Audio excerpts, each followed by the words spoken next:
এক ছিল ক্লাস 5-এর এক ছাত্র, নাম তার রাহিম। রাহিম খুব খেলাধুলা করতে ভালোবাসত, কিন্তু পড়াশোনা একদমই করতে চাইতো না। প্রতিদিন স্কুলে গেলে স্যার তাকে বলতেন, রাহিম, একটু মন দিয়ে পড়ো, না হলে পরে কষ্ট হবে। কিন্তু রাহিম শুনতো না, সে ভাবত পরে দেখব।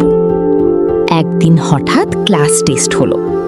রাহিম কিছুই লিখতে পারল না। সবাই যখন ভালো নম্বর পেল, রাহিম পেল খুব কম। সেদিন সে খুব মন খারাপ করে বাসায় ফিরল। তার মা তাকে বললেন, পরিশ্রম ছাড়া ভালো ফল পাওয়া যায় না। রাহিম তখন বুঝতে পারল তার ভুল। পরের দিন থেকে সে নিয়ম করে পড়াশোনা শুরু করলো, আর খেলাধুলার সময়ও ঠিক রাখল। কিছুদিন পর আবার পরীক্ষা হলো। এবার রাহিম ভালো নম্বর পেল। রাহিম হাসল আর মনে মনে বলল, সময় মতো পড়লে সবকিছুই সহজ হয়।